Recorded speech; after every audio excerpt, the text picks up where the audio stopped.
Hi everyone, I am back with another video and it still has some fidgets in it, as you can see, but I thought I'd do a slightly different video, so bear with me. I thought it would be interesting to potentially go through some of my notebooks, kind of a behind the scenes, if you will, on like projects that I'm working on, not just like paid or like commissioned ones, but also like special interests, which is very much this book at the moment. So if you are new to me and this channel, hello, my name is Emily. I am a autistic graphic designer, illustrator and podcaster. Those are the three things I usually say I am. You might know me as at 21 and Sensory on Instagram, which is where I would say that I'm most active, but I would like to get back into YouTube. I love watching people's YouTube channels where they show like studio vlogs or like their like day in a life as like a designer or illustrator. Yeah, there's so many different channels. I'm going to link my favourite ones down below, but I thought I'd almost have a go. I love how cosy they feel and how you can just watch them with a hot drink and a snack and like work along to them or just see how other people work. I find that really interesting. So yeah, I thought I would do a bit of a run through and maybe make this a series if people are interested. I am keen to show you guys this very notebook because I have started working in it, and it's basically a little side project just for me, and it encompasses all my special interests as an autistic person, and yeah, I think maybe some people might find it interesting. Let me know in the comments if you'd like to see more of these videos, and yeah, let's get into it. This is my research book. I bought the cover from Vinted. I don't know if it's leather actually, I'm not entirely sure. It's definitely leather effect, but it is a simple 6-ring A5 binder. And yeah, I prefer the softer cover, I feel, just because it means that you can like bend it back on itself, which I quite like when I'm just working on one page rather than like a double page spread. I really enjoy creating my own like title pages and I don't know, the look and feel of the inside of it. And I guess that was the only thing that I used to like about school, was like making my own like project books or like project like portfolios. So I feel like this is a bit of that almost. Title pages, I used, surprisingly, Pinterest. They have a collage feature, which means that you can pull images from Pinterest to create whatever you like. And in this case, I have made all my title pages in that way because I guess unlike Photoshop, Canva, etc., I didn't have to pull the images in, they were like there already. So top tip, would recommend that. And I'll explain my special interests right now. So these are all the things that I'd like to research. So I'll quickly run around them all. And I definitely want to redo this, just because some of the things you'll see are stuck in because I didn't have the paper initially. Anyway, so things I'd like to research: prisons, dash hounds. I have my own dash hound, by the way. Satellites and space. Autism and neurodiversity. Stippling, which is like a art that you do with lots of like tiny dots. Policing, plants, foredge painting, interior design, cloud formations and weather, technology and restoration, so old tech, typography, graphic design, and then kind of road signs come under that, and then mental health. So it says DPDR up there, just because that's something that I struggle with, and it's depersonalization, derealization, in case anyone hasn't heard of it. So that's a bit of everything. So let's see what the first subject is. We have cloud formations. and I felt like the blue was very on brand for this. So yeah, I'm really interested in cloud formations. I guess it's almost like the only thing I can liken it to is like bird watching, cloud watching, you know, same sort of thing. So yeah, I have kind of done a deep dive into cloud formations, the different types of clouds, the different names, the different species, just a bit of everything. And yeah, I've really enjoyed making it really visual. So like a lot of the cloud kind of formations can be quite kind of cauliflower like. So yeah, I've enjoyed drawing multiple cauliflowers. Yeah, I won't read it all through. Like, feel free to pause it if you're interested in clouds. Don't worry if you aren't. Yeah, this is how like I've always made notes. Like especially during like I guess from like university onwards. This is just how I make notes. Like I kind of almost like block them out and break them down by section. I never kind of just write like left to right normally, I guess, is what I'm trying to say. So yeah, there's kind of different like species within each like cloud type. So I'll go through the cloud types. Stratocumulus, stratus, cumulus, and cumulonimbus. I'm not sure I've said that right.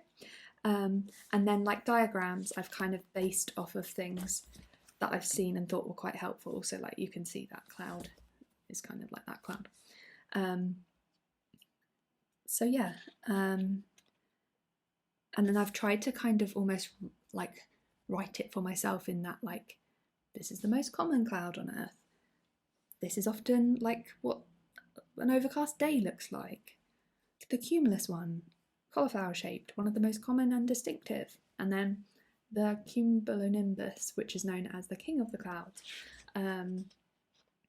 So yeah, I've just tried to make it accessible for me, which I think it should be. Like it's my own kind of, you know, project.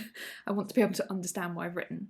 And then, yeah, I've just written about the different species on the next couple of pages.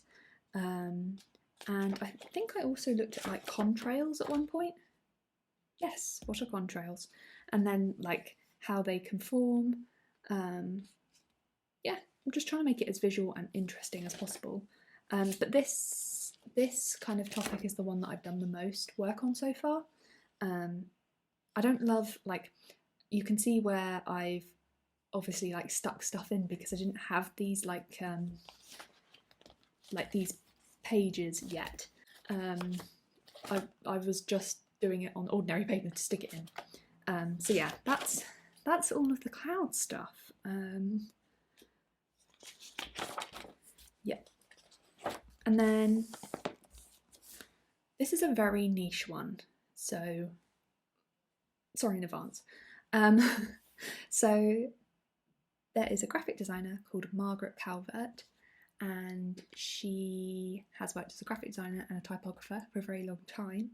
And you probably, if you live in the UK, all subconsciously see her work all day, every day, because she designed the typography and signage for the UK road system and rail system, which you can see here, and I think also for airports as well.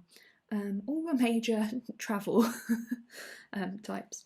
And she and her colleague Jock worked on this entire system for how, you know, road signs should be made and how there's like different transport and like rail fonts as well, and just keeping like a cohesive system. So I've only just started to kind of like make notes kind of thing, but I am obsessed with her work. I love it. I just love the iconography as well. It's amazing. Yeah, and interesting story. This isn't the exact road sign. I'll put the road sign up now. So this road sign, she's always kind of regretted the fact that she didn't make it look like there was a shovel in the heap, because it's like a construction worker like shoveling something, and people used to always say to her like, oh, that, you know, sign looks like someone's putting up an umbrella. So this is the one design that she's like regretted apparently. And there's like really interesting documentaries on YouTube if you're interested. So yeah, I've just went on a whole tangent there, sorry. So yeah, very excited to get more into that. So I'm very interested in UK prisons, the justice system, and policing. I haven't started this section. Oh no, I have started this section, but I've only done a little bit. So yeah, I'm interested in the prison service, and basically I've been looking at the different kind of categories that men are categorised as, and then there's like women and young adults, and they're categorised differently, and like the difference between open and closed prison environments and the prison population, like how that has changed. So yeah, I've just been finding it really interesting, but I need to obviously keep going with it. Basically, you'll see that there are lots of different interests in here. Next one, makes sense. UK policing. I love how like this collage turned out. Like I love how almost kind of brutalist it looks, and just quite kind of like choppy. I don't know. Yeah. Again, another interest which I've already mentioned. Yeah, I just find it really fascinating, and I mentioned about technology as well, which we'll kind of come on to, but I kind of like technology within policing as well. I find really interesting, and yeah, just the whole kind of system. Again, haven't started at all on that one. And then plants, but you know, we go for some hard-hitting topics to plants.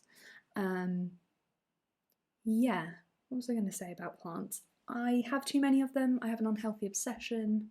I propagate a lot of plants, so that's where you like take a cutting and you create basically a whole other plant from a plant. This is dangerous, people, dangerous, because it means that you have more plants. So this is currently what my like bedroom looks like. Basically, it's just green, which I don't think is a bad thing in terms of like oxygen, etc. But yeah, I think it'll be really interesting to do more plant stuff. Also, a couple of cool creators that I love who do plant stuff on YouTube and social media is Claire. Yeah, just really accessible, talks about how like to care for your plants and which ones are easier than others. And then there's Plants with Crystal, who some of you guys might know. She's kind of quite big on like Instagram. Yeah, really recommend those two creators. Again, haven't started, don't judge me, sorry. Typography, we love to see it. I really am obsessed with typography, as you can probably tell by the whole Margaret Calvert, you know, section. And I absolutely love David Carson's work. Definitely recommend googling him if you are a designer of any sort. Honestly, amazing. I love how experimental he is with typography. He's worked with some huge brands as well, so really, really recommend having a look at his work. I think these three are his work. Haven't started it, okay, let's gloss over that. Then I have, this is again a bit of a Margaret, like I really want to know like more about Patrick Thomas and his work. I have a whole Pinterest board dedicated to him and his work. Graphic designer, has his own studio in Berlin, and you can see the kind of road signage is coming back in, and the iconography, like you can tell that that's what I love. But yeah, I love his use of typography, like, and just the like really like expressive shapes and bright colours. Yeah, I just love his work. I just love his layering as well. So I'm very excited to learn more about him. And then this section I don't think I can show just yet. So basically, a few months back, I saw that Rebrand Reuse were running a competition for people to design an icon that could represent reuse, a bit like we have this icon that signifies recycling, but they wanted one specifically to become like a global standard, but for reusing things rather than recycling. So I don't want to share the designs or the process that I went through just yet, but maybe when they kind of announce like the winner, I can then go back and show you my like entire thought process if anyone would find that interesting. So we're gonna skip that section, and yeah, now we are on to bacteria. So this is so random, and I can only apologise, but I really enjoy drawing bacteria. Let me see if I can find the book of like I've got like this little book that I draw with this Muji. It's a 0.38. Would help if I had that the right way up. I do a lot of drawings of bacteria. Let me find the book. Okay, I found the book. It's just this tiny little moleskin, which I'm assuming is an A6 size. Does anyone else do this, like hold up paper to work out the sizes of things? So yeah, I just really enjoy drawing bacteria. It sounds so odd, but I enjoy it. What can I say? Yeah. I don't know what else to say about it. I just find it quite kind of therapeutic. Here's one that I haven't finished yet. But yeah, I guess this whole book is just going to be full of bacteria. I think this is my favourite page. And yeah, I just kind of make them up, or sometimes I do like follow the images as well. So that's actually another notebook. I think I might have a notebook problem. Where should we put that? It's quite bright and colourful. I've got all these stickers on it, and then I've tried to almost like sticky back plastic the front of it, which hasn't really worked. But anyway, the stickers are from Oh Dear. Right, let's put that to one side. So I will be doing a whole thing on bacteria. I am going to do some interior design research pages. You can probably tell by this Pinterest board that I am very interested in kind of books being centre stage. I love books. I have too many of them, again, like the plants. And yeah, I just find it really interesting how, I don't know, you can curate your own bookshelf and make it a reflection of you, but also you can swap things out. Like a bookcase doesn't need to be like a static thing, like almost like in this one where it becomes like a kind of gallery where you can have like books on show. I find that really interesting. So yeah, just exploring interior design, and again you can see the plants creeping in. They're creeping in everywhere. So I haven't started that. I know I've got too many things on the go basically. And then retro tech. I am an absolute tech nerd. I love all things Apple. I mean, obviously you can see I have an iPad. I'm really into like old tech. I actually have this Game Boy, and I remember back in school there being this orange iMac, and I was just obsessed with it. I don't think it ever worked, but it was in like our graphic design classroom, and I always thought it was so cool. Like I really wanted to kind of have my own one. So that has featured, and I love the kind of like transparent like design that the kind of tech went through. I love it when you can see like the interior, like the inner workings of tech. So yes, I'm excited to start that as well, which I haven't started yet. I know, guys. Yeah, I know. Fore edge painting, bit out there, bit different. There's this amazing girl called Matilda who I follow, and she makes the most incredible fore edge painted books. So basically, it's a really old like craft. The idea is to very carefully paint the fore edge of a book so that it shows a kind of picture, or you can get golden like gilded edges when you kind of push the book at the edge.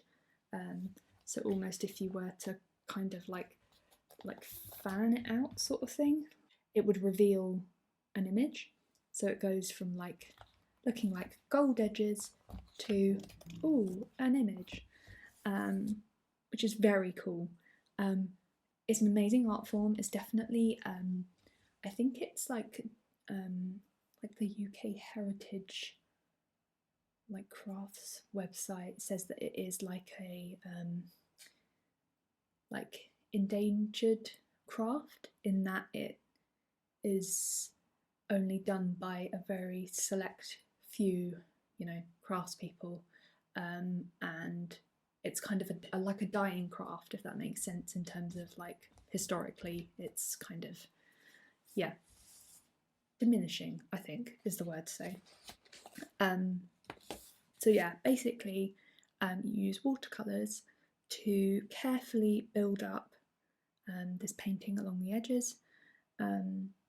So you can only use watercolour, you can't use acrylic or oils because that would crack and crumble.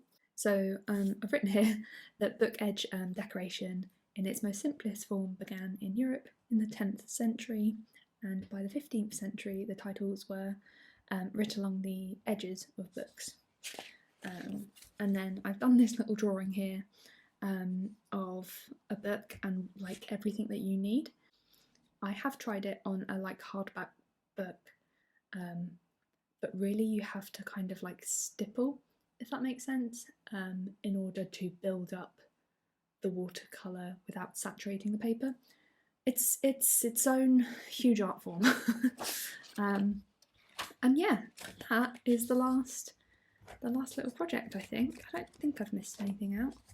And then yeah, I've just got this little back pocket where I've got some plant pictures that I didn't use, some sticky tabs, and then I also have this metal, I'll take it out actually, I kind of use it mainly as a ruler, but oh, everything's come out.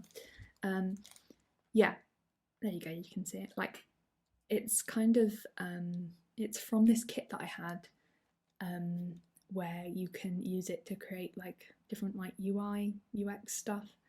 But I just like that it had all these like symbols that I can use to draw around if I ever need them. Yeah, and then these are just like bits and pieces that I've just shoved into this. So yeah, I am very excited to continue on with my quest to fill this book.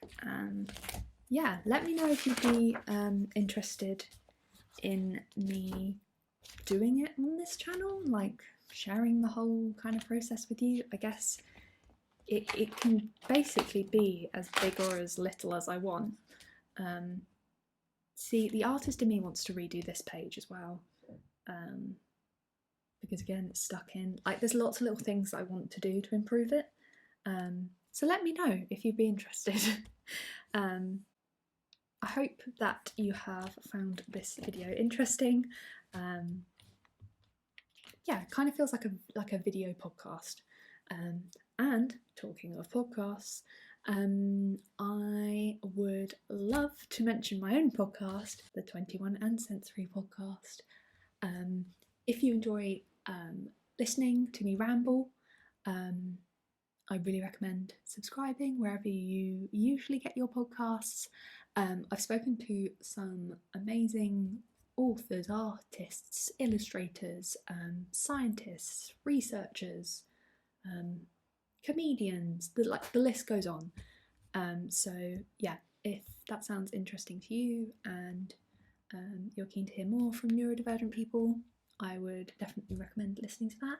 And we're coming up to 100 episodes. So yeah, it's just me interviewing people from all walks of life, and yeah, I'm biased. I recommend it.